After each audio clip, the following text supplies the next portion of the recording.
നമസ്കാരം. പിണറായിക്കെതിരെ പടയൊരുക്കം. ഇനിയില്ല ഇങ്ങനെ ഒരു മുഖ്യമന്ത്രി അധികകാലം. ഗവർണറുമായിട്ടുള്ള ഒരു സമവായം ഉണ്ടാക്കിയല്ലോ. ആ സമവായത്തിന് മുൻകൈ എടുത്തത് മുഖ്യമന്ത്രിയാണ്. സമവായം നീക്കം പക്ഷേ പാർട്ടി പോലും അറിഞ്ഞതില്ല എന്നുള്ളതാണ്. അത് അറിഞ്ഞതുപോലും മുഖ്യമന്ത്രി തീരുമാനം പറഞ്ഞപ്പോൾ പാർട്ടിക്കുള്ളിൽ തന്നെയാണ് അത്തരത്തിലൊരു തീരുമാനം പറയുന്നത്. അത് പറഞ്ഞു കേട്ടപ്പോഴാണ് പാർട്ടിക്കാർ പോലും അറിയുന്നത് ഇങ്ങനെ ഒരു സമവായത്തിലേക്ക് മുഖ്യമന്ത്രിയും ഗവർണറും എത്തിച്ചേർന്നുവെന്ന്. അപ്പോൾ തന്നെ മുഖ്യമന്ത്രിക്കെതിരെ എതിർസ്വരങ്ങൾ ഉയർന്നു തുടങ്ങിയിരിക്കുന്നു. ഇപ്പോൾ പാർട്ടിക്കുള്ളിൽ ബി സി നിയമനത്തിൽ വഴങ്ങിയത് ശരിയായില്ല എന്നുള്ള വിമർശനം വളരെ കർശനമായിട്ടുണ്ടാകുന്നുണ്ട്. പി എം ശ്രീ പോലെ ഇത് തിരിച്ചടിക്കുമെന്ന് തന്നെയാണ് സംസ്ഥാന സെക്രട്ടേറിയറ്റ് അടക്കം പറയുന്നത്. വിട്ടുവീഴ്ചയ്ക്ക് തയ്യാറാകാതെ പിണറായി വിജയൻ നിൽക്കുമ്പോഴും സർക്കാരിന്റെ നിലപാട് ഇതാണ് എന്ന് മുഖ്യമന്ത്രി പറയുമ്പോഴും അത് അംഗീകരിക്കുവാൻ പക്ഷേ പാർട്ടിക്കാരിൽ ചിലർ തയ്യാറാകുന്നില്ല. അതുകൊണ്ട് തന്നെ ഞാൻ ആദ്യം സൂചിപ്പിച്ചതുപോലെ മുഖ്യമന്ത്രിക്കെതിരെയുള്ള പടയൊരുക്കം തുടങ്ങിക്കഴിഞ്ഞു. ഡിജിറ്റൽ സാങ്കേതിക സർവകലാശാലകളിലെ വി സി നിയമനത്തിൽ ഗവർണറുമായിട്ട് സമവായത്തിലെത്തിയതിൽ മുഖ്യമന്ത്രി പിണറായി വിജയനെതിരെ CPM-നുള്ളിൽ തന്നെ എതിർസ്വരം ഇതോടൊപ്പം തന്നെ ഉയരുകയാണ്. വി സി നിയമന സമവായം എന്ന് പറയപ്പെടുന്നത് ഗുണം ചെയ്യില്ല എന്ന് തന്നെയാണ് നേതാക്കൾ ഒന്നടങ്കം CPM സംസ്ഥാന സെക്രട്ടേറിയറ്റിൽ വിമർശനം ഉന്നയിച്ചിരിക്കുന്നത്. എല്ലാം മുഖ്യമന്ത്രി തീരുമാനിച്ചത് ഒറ്റയ്ക്കാണ് എന്നും PM ശ്രീക്ക് സമാനമായിട്ടുള്ള ആക്ഷേപം വി സി നിയമന സമവായത്തിലും ഉയരുമെന്നും നേതാക്കൾ ആ യോഗത്തിൽ തന്നെ മുന്നറിയിപ്പ് നൽകി കഴിഞ്ഞു മുഖ്യമന്ത്രിക്ക്. ഗവർണറുമായിട്ടുള്ള സമവായ തീരുമാനം മുഖ്യമന്ത്രി യോഗത്തിൽ അറിയിച്ചപ്പോഴാണ് സത്യത്തിൽ ഞെട്ടിപ്പോയത് അതിനകത്തെ ഈ പറയുന്ന ബാക്കിയുള്ള നേതാക്കന്മാർ. അപ്പോൾ തന്നെ വിമർശനം ഉയർന്നു എന്നുള്ളതാണ്. മുഖ്യമന്ത്രിയുടെ തീരുമാനത്തെ സംസ്ഥാന സെക്രട്ടേറിയറ്റിലെ എല്ലാ നേതാക്കളും എതിർത്തു എന്നുള്ളത് മാത്രമല്ല, ഒരാൾ പോലും മുഖ്യമന്ത്രിയെ അനുകൂലിച്ച് യോഗത്തിൽ സംസാരിച്ചില്ല എന്നുള്ളതാണ് റിപ്പോർട്ടുകൾ വരുന്നത്. മാത്രമല്ല, രാഷ്ട്രീയമായി തിരിച്ചടി ഉണ്ടാകുമെന്ന് നേതാക്കൾ ഓർമ്മിപ്പിക്കുക കൂടി ചെയ്തു മുഖ്യമന്ത്രിയെ. കാരണം തദ്ദേശ സ്വയംഭരണ തെരഞ്ഞെടുപ്പ് ഒന്ന് മനസ്സിലാക്കുക എന്ന്. വി സി നിയമനത്തിലെ സമവായം പാർട്ടിയും അറിഞ്ഞില്ല എന്നും വിമർശനമുയർന്നുണ്ട്. ഇതുമായിട്ട് ബന്ധപ്പെട്ടിട്ട് പാർട്ടി ഈ പല തീരുമാനങ്ങളും മുഖ്യമന്ത്രി എടുക്കുന്നത് അറിയുന്നില്ല എന്നുള്ളതാണ്. വി സി നിയമനത്തിലെ വിട്ടുവീഴ്ച പാർട്ടി ചർച്ച ചെയ്തത് പോലുമില്ല. ഗവർണറുമായിട്ടൊരു സമവായത്തിന് മുൻകൈയെടുത്തത് മുഖ്യമന്ത്രിയാണ് എന്നും സമവായ നീക്കം പാർട്ടി അറിഞ്ഞത് മുഖ്യമന്ത്രി തീരുമാനം പറഞ്ഞപ്പോൾ മാത്രമാണ് എന്നായിരുന്നു വിമർശനം. എന്നാൽ യോഗത്തിൽ എതിർപ്പുയർന്നിട്ട് മുഖ്യമന്ത്രി വിട്ടുവീഴ്ചയ്ക്ക് തയ്യാറാകുന്നില്ല എന്നുള്ളതാണ് സർക്കാർ നിലപാട് ഇത് എന്ന് മുഖ്യമന്ത്രി ആവർത്തിക്കുകയാണ് ആ പാർട്ടി യോഗത്തിൽ ചെയ്തത്.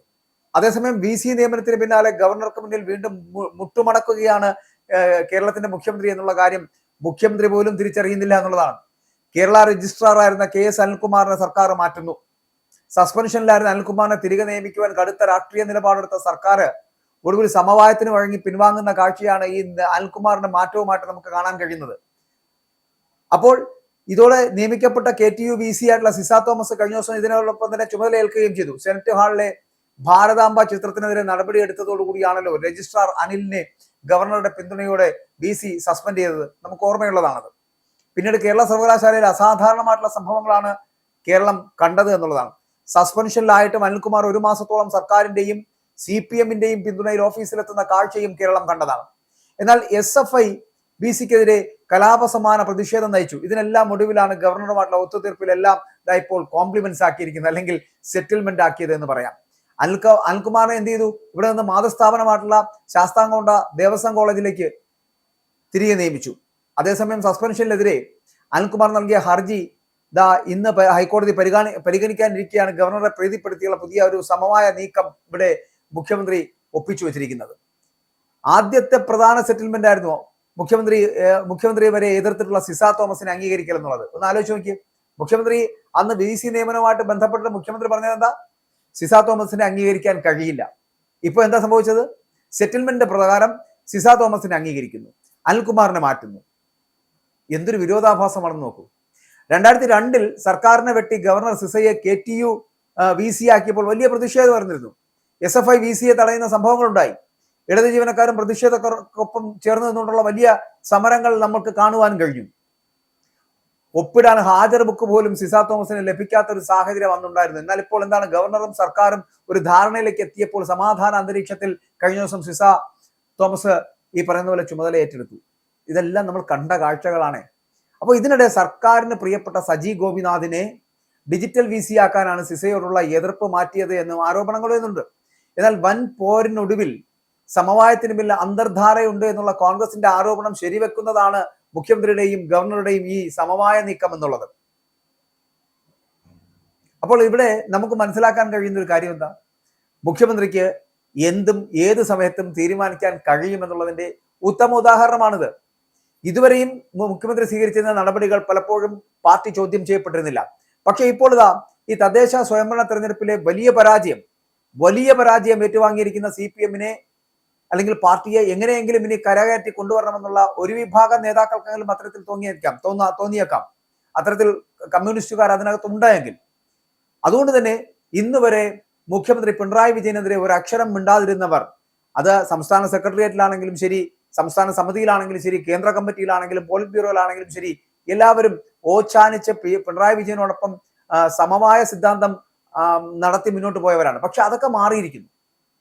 കാരണം എന്താണ്? തദ്ദേശ സ്വയംഭരണ തെരഞ്ഞെടുപ്പിന്റെ അടക്കം അടപടലം പൊട്ടി തകർന്നിരിക്കുന്നു. അങ്ങനത്തെ ഒരു സാഹചര്യത്തിൽ ഇനി പിണറായി വിജയനോടൊപ്പം മുന്നോട്ട് പോകാമെന്നുള്ള ധാരണയൊക്കെ ഈ പാർട്ടിക്ക് നഷ്ടപ്പെട്ടിരിക്കുന്നു. ഇനി പാർട്ടിയുടെ രീതിയിൽ മുന്നോട്ട് പോകും. വ്യക്തി അധിഷ്ഠിതമായിട്ടുള്ള പാർട്ടി സംവിധാനങ്ങളൊക്കെ വെട്ടിക്കളയും. ഒപ്പം തന്നെ പിണറായിക്ക് മുന്നിൽ തലകുനിച്ച് നിന്ന പഴയ സിദ്ധാന്തമൊക്കെ ഇല്ലാതാക്കും എന്നൊക്കെയാണ് പാർട്ടിയുടെ പുതിയ ഒരു നയം എന്ന് പറയപ്പെടുന്നത്. പാർട്ടിക്കെതിരെ ശക്തമായിട്ടുള്ള ആരോപണങ്ങൾ ഉന്നയിച്ചുകൊണ്ട് പഴയ MLA-മാർ വരെ വന്നപ്പോൾ, അതായത് പാർട്ടി പോലും മറ്റുള്ളവരുടെ മുമ്പിൽ മുട്ടുമടക്കി നിൽക്കുന്ന ഒരു പാർട്ടിയും പാർട്ടിക്കാരുമാണ് ഉള്ളത് എന്നുള്ള സമീപനവും വിമർശനവും വരുമ്പോൾ ആ വിമർശനത്തെയൊക്കെ മറികടക്കാൻ ഇനി പാർട്ടി ഒരുപാട് വിയർപ്പൊഴുക്കേണ്ടി വരും എന്നുള്ള കാര്യത്തിൽ സംശയമില്ല. അപ്പോൾ ഈ പിണറായി വിജയൻ എടുക്കുന്ന തീരുമാനങ്ങൾ എന്ന് പറയപ്പെടുന്നത് പാർട്ടിയിൽ അന്വേഷിക്കാതെ, പാർട്ടിയിൽ തീരുമാനിക്കാതെ, ഒരു തരത്തിലും പാർട്ടിയെ അറിയിക്കാതെ എടുക്കുന്ന തീരുമാനങ്ങൾ അംഗീകരിക്കണമെന്ന് പറഞ്ഞാൽ എങ്ങനെയാണ്? ഇപ്പൊ തന്നെ ഈ VC നിയമനവുമായിട്ട് ബന്ധപ്പെട്ട് വന്നത് സമവായം എന്ന് പറയപ്പെടുന്ന തദ്ദേശ സ്വയംഭരണ തെരഞ്ഞെടുപ്പിന്റെ പരാജയം ഏറ്റുവാങ്ങുന്നു. അതിന്റെ അടുത്ത മണിക്കൂറുകളിൽ പിണറായി വിജയൻ ഗവർണറുമായിട്ടൊരു സന്ധി ചർച്ചയ്ക്ക് തയ്യാറാകുന്നു. ഇത് നമ്മൾ കണ്ടതല്ലേ? അപ്പോൾ അങ്ങനെ അവിടെ ഉണ്ടായ സമവായമാണ് VC നിയമനവുമായിട്ട് ബന്ധപ്പെട്ട് ഇപ്പോൾ നമ്മുടെ മുമ്പിൽ എത്തിയിരിക്കുന്നത്. VC നിയമനമൊക്കെ കോടതി കയറുന്ന കാഴ്ചയും നമ്മൾ കണ്ടതാണ്. പക്ഷെ അതിൽ നിന്ന് ഇപ്പോൾ വളരെ പെട്ടെന്ന് സമവായത്തിലേക്ക് എത്തപ്പെടുന്നു.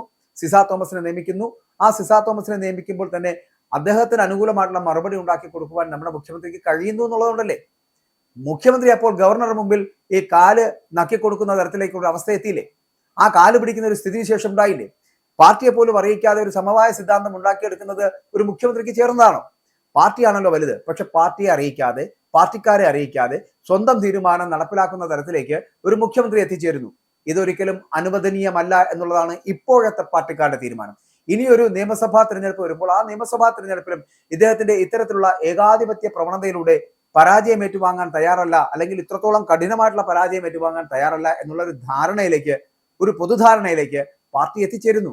അതുകൊണ്ട് തന്നെയാണ് ഇവിടെ പിണറായി വിജയൻ ഒറ്റപ്പെടുന്നതും പിണറായി വിജയനെതിരെ ഇതാ ഇങ്ങനെ കൂരമ്പുകൾ എയ്യുവാൻ തുടങ്ങുന്നതും അദ്ദേഹത്തിന് എതിരായിട്ട് നിന്നുള്ള വലിയൊരു പോർമുഖം തുറക്കുന്നതും. അതുകൊണ്ടാണ് പിണറായി വിജയൻ ഇനി ഇല്ല, അല്ലെങ്കിൽ പിണറായി വിജയൻ എന്ന് പറയപ്പെടുന്ന മുഖ്യമന്ത്രി ഇനി ഉണ്ടാകില്ല എന്നുള്ള ഏറ്റവും വലിയ ഒരു സ്വരമാണ് ഈ പാർട്ടിക്കുള്ളിൽ നിന്ന് ഇപ്പോൾ ഉയരുന്നത്. മാത്രമല്ല, ഇതായിരിക്കും നടക്കാൻ പോകുന്ന വരുന്ന തെരഞ്ഞെടുപ്പിൽ പിണറായി വിജയനെ പോലൊരു നേതാവായിരിക്കില്ല മുഖ്യമന്ത്രി സ്ഥാനത്തേക്ക് മത്സരിക്കുക. പകരം മറ്റൊരു നേതാവ് വരും.